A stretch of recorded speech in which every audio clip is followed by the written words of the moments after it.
আজকে আমরা দেখব কিভাবে একটা লিঙ্কডিন পেজ ক্রিয়েট করে। আচ্ছা, এটাকে আমরা একটু জেনে নিই যে লিঙ্কডিন জিনিসটা কি এবং অ্যাকচুয়ালি লিঙ্কডিন পেজ কি এটা আমরা জানি, কারণ আমরা কম বেশি সবাই জানি যে লিঙ্কডিন কি, বাট লিঙ্কডিন পেজ সম্পর্কে অনেকের আইডিয়া নেই।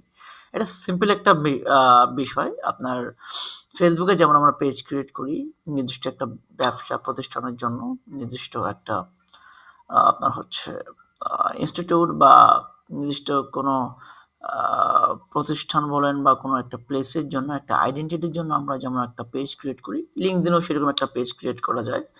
এবং ওই ফেসবুক পেজের মাধ্যমে আমরা যেভাবে বিজনেস করি, অ্যাডস ক্যাম্পেইন করি, একটা প্রফেশনালিজম করি, মানে মেনটেন করে কাজ করি, লিঙ্কডিনেও সেম টু সেম কাজ করা যায়। লিঙ্কডিনেও আপনি একটা বিজনেস পেজ ক্রিয়েট করে সেটাকে প্রফেশনালি কাজ করতে পারবেন। লিঙ্কডিনে নিজের জন্য পেজ বা ক্লায়েন্টের জন্য পেজ ক্রিয়েট করে দিতে পারবেন, দেশ এবং দেশের বাইরে যে কোনো জায়গা থেকে। এবং কীভাবে ওই পেজটা সেট আপ করবেন, কীভাবে ক্লায়েন্টকে অ্যাক্সেস দিবেন পেজের, এবং পেজে কীভাবে অ্যাড রান করবেন, প্রত্যেকটা জিনিস আমরা ক্রমান্বয়ে দেখব। সো চলেন আমরা শুরু করি। সো শুরু করার আগে একটা জিনিস আপনাদেরকে বলি, যেটা সচরাচর সবার হয়, সেটা হলো আমরা যদি পেজ ক্রিয়েট করতে যাই, আপনাদের একটি যেটা হয় প্রবলেম, সেটা হলো ধরেন আপনি পেজ ক্রিয়েট করতে গেছেন, বা আমি যেই প্রসেস দেখাবো সেভাবে যাবেন। যাওয়ার পরে যখন আপনারা এইভাবে কোম্পানি পেজে ক্লিক করবেন, দেখবেন আপনার এই প্রবলেমটা আসবে, feature not available, please verify your work place before creating a page. আচ্ছা, সো এইটা সবার আসবে। এখানে ভেরিফাই করে ক্লিক করে কোনো লাভ নাই, এটার সিস্টেমটা একটু ভিন্ন হবে। কারণ এখানে ভেরিফাই করে আসলে কাজ হবে কখন, যখন আপনি আপনার ওয়ার্ক প্লেস ভেরিফাই করতে পারবেন একটা ওয়ার্ক প্লেস ইমেল দিয়ে। সো ওয়ার্ক প্লেস ইমেল আসলে কি? মূলত আমরা যে জায়গাতে দিয়েছিলাম, আমাদের ওয়ার্ক স্টেশন দিয়েছি যে আমি অমুক জায়গায় জব করি, হ্যাঁ? সো ওই জায়গার একটা ইমেল, একটা ডোমেইন রিলেটেড ইমেল আপনাকে দিবে, তাদের ওয়েবসাইটের একটা ডোমেইন সহ। যেমন এটা হতে পারে আপনার হতে পারে গিয়ে আপনার কি বলে এটাকে .com, মানে আপনার জিমেইলের শেষে .com যুক্ত হবে, এইরকম ডোমেইন একটা হতে পারে, হ্যাঁ? সো এইরকম ডোমেইন যদি হয়, যেমন আমি যদি বলি যে ই-লার্নিং, এটা একটু আমি লেটারটা, আচ্ছা বড় হাতের হচ্ছে ফন্টের জন্য, সো আমি এটা একটু চেঞ্জ করে দিই ফরম্যাটটা। এখান থেকে এখানে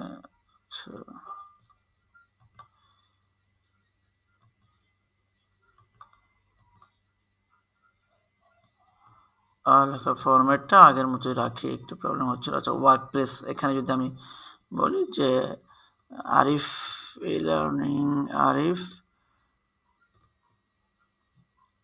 ই-লার্নিং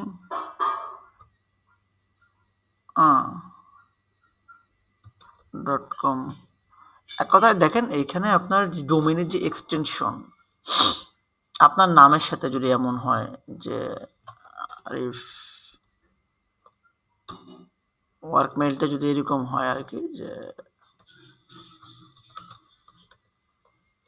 arif.el.com, মানে এরকম, এই যে আমাদের যে ই-লার্নিং যে ইয়াটা আছে, বা যে কোনো ওয়েবসাইটে এরকম যদি আপনার ওয়েবসাইটের ডোমেইন এক্সটেনশন সহ আপনাকে যদি একটা জিমেইল প্রোভাইড করে, সেটা হচ্ছে আপনার ওয়ার্কপ্লেস ইমেইল, সেটাকে বলে আর কি, হ্যাঁ?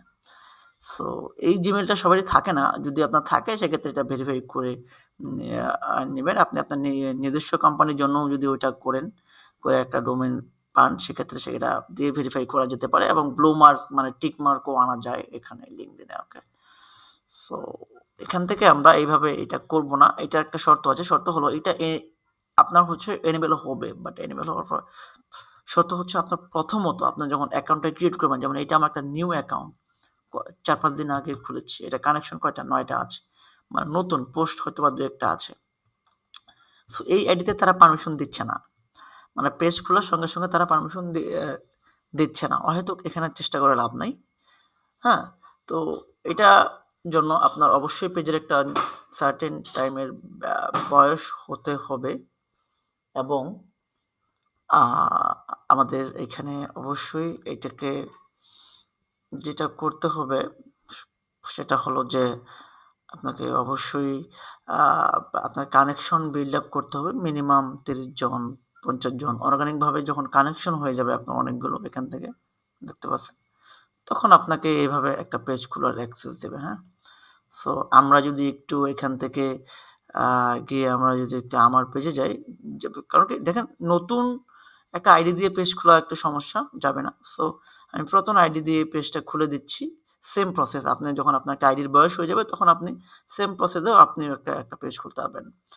সো আমি শুরুতে আমার আইডিতে যাই। তো এখান থেকে আপনাকে প্রথমে কি করতে হবে সেটা হলো আপনাকে এই যে ফর বিজনেস আছে, এখানে একটা ক্লিক করতে হবে। হ্যাঁ, কোথায় ক্লিক করতে হবে? এই যে আমাদের এটা আছে ফর বিজনেসের জন্য যে আইকনটা আছে এটাতে আমার ক্লিক করতে হবে। সো এখান থেকে যাওয়ার পর আমাদেরকে নিচে আসতে হবে, আইসা আমাদেরকে দেখা গেছে যে এই যে নিচে লেখা আছে ক্রিয়েট এ কোম্পানি পেজ, এখানে ক্লিক করতে হবে। পেজ দুই ধরনের হয়, কোম্পানি পেজ হয় আর ইনস্টিটিউশনাল পেজ হয় আর কি। সো এই দেখেন এখানে লেখা আছে।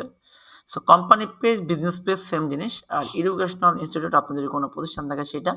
আর শোকেস পেজ কি? শোকেস পেজ হলো ধরেন কোনো পেজের আন্ডারে সাব পেজ হবে, যেমন আমার আপনার এক্সিস্টিং একটা পেজ আছে, সেই পেজের আন্ডারে আরেকটা পেজ হবে, তখন এইটা প্রয়োজন পড়ে।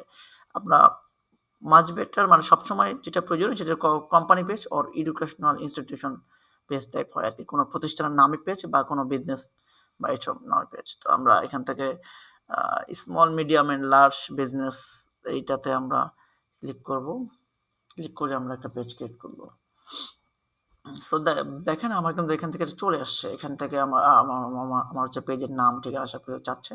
তার মানে আমার এনেবল আছে, বাট ওই আইডিতে যখন দেখালাম তখন এনেবল ছিল না। যাই হোক, সো আমরা এইখানে এখন আমাদের একটা পেজের নাম দিব।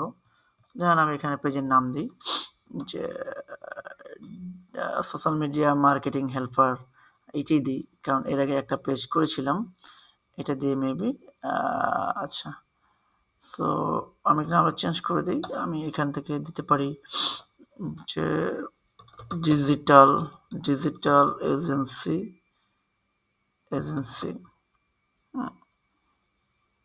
Digital agency US and UK. আমি জাস্ট একটা নাম একটা দিলাম, আপনারা আপনাদের কোম্পানির নাম দিবেন এখানে। আর কোম্পানি এটা হচ্ছে ইউআরএল।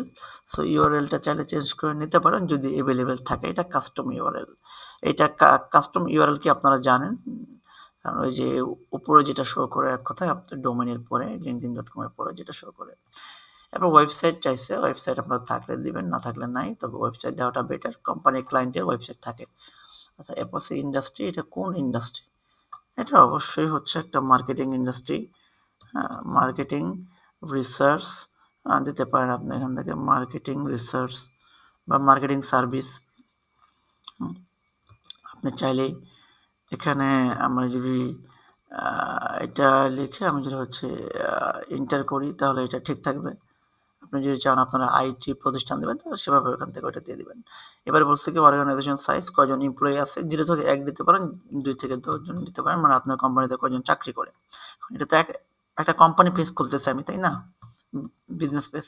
সুতরাং কোম্পানিতে তো এমপ্লয়ি থাকবে এবং এই কোম্পানি দিয়ে আমি ফিউচারে জব সার্কুলার দিব। সুতরাং এইটা তো আমার মানুষরা দেখবে তখন যে আমার এমপ্লয়ি কয়জন, আমার এই কোম্পানির কোন টাইপের, তাই না? এই জন্য এগুলো দেওয়া। অর্গানাইজেশন টাইপ, অর্গানাইজেশনটা কেমন হয়? এটা মূলত আমি চাইলে পাবলিক কোম্পানি বা সেলফ এমপ্লয়েড রাখতে পারি। সো বা নন প্রফিট যদি কোনো এনজিও হয় বা কোনো ফাউন্ডেশন হয় সেক্ষেত্রে নন প্রফিট হয়। সো আমি এখান থেকে সেলফ এমপ্লয়েডটা রাখতেছি। এরপর বলছে কি এখানে লোগো। সো লোগো আপনাদের যে কোম্পানির লোগো সেটা দিবেন, অবশ্যই 300x300 পিক্সেলে হতে হবে, জেপিজি ফরম্যাটে হতে হবে। সো আমি এখান থেকে চুজ করে যে কোনো একটা লোগো আমি দিয়ে দিই। সো এখানে হচ্ছে আমাদের আমি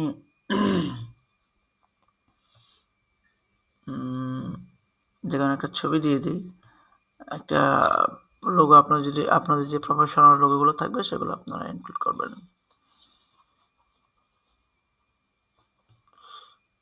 সো আমি একটা লোগো দিচ্ছি আপাতত, একটা আমার এখান থেকে যেটা ছবি আছে একটা এই ল্যাপটপের ইমেজ আছে, আপনারা আপনার কোম্পানির ইমেজটা দেবেন। এরপর ট্যাগলাইন কি? ট্যাগলাইন হচ্ছে আপনার একটা স্লোগান থাকবে কোম্পানির, সেটা দাও। সো সেটা আমি একটু দিয়ে দিই। সো এখান থেকে আমরা এখান থেকে আমরা একটা লাইন ক্লিক যে your best digital solution here, just একটা আমি দিলাম আর কি, ট্যাগলাইন বা স্লোগান, এটা আপনাদের থাকবে বা আপনার ক্লায়েন্টের জন্য করলে সেই স্লোগানটা বলে দেবে। দেন এখানে I verified that I am authorise representative for this organisation. আপনি এটা সব কিছু করতে পারবেন, ম্যানেজ করেন, আপনিই মালিক, এটা আর কি বোঝানোর জন্য এখানে টিকমার্ক দিয়ে জাস্ট ক্রিয়েট পেজে ক্লিক করবেন। তো ক্রিয়েট পেজে ক্লিক করলে আপনাদের পেজ ক্রিয়েট হয়ে যাবে এখান থেকে। সো আমি এটা দেখাচ্ছি না কারণ আমার অনেকগুলো পেজ খোলা আছে মোটামুটি। গতকালকে একটা পেজ খুলেছি। লিঙ্কডইনের রুলস অনেক হাই করা, তো এখানে দেখা গেছে একাধিক পেজ খুলে প্রবলেম হতে পারে। আমি যদি আমার আইডিতে যাই তাহলে মানে ভিউ প্রোফাইল করি তাহলে এখান থেকে দেখতে পারবেন পেজগুলো। হ্যাঁ, সো আমি এখান থেকে হচ্ছে আমার যে পেজ আমি মেনটেন করি ওটা আমরা হচ্ছে এখান থেকে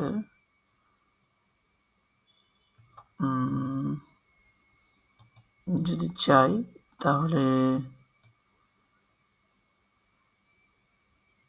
দেখেন আমরা কিন্তু এটা তো গ্রুপও খুলতে পারবো, ঠিক আছে?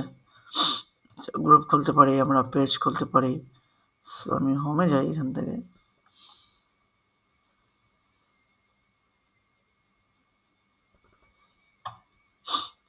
হোমে গেলে একটু দেখেন আপনারা এই যে নিচে মাই পেজ, এই যে এআই এক্সপার্ট বিডি এটা নামে একটা পেজ আছে, তো আমি এখানে একটু ক্লিক করি।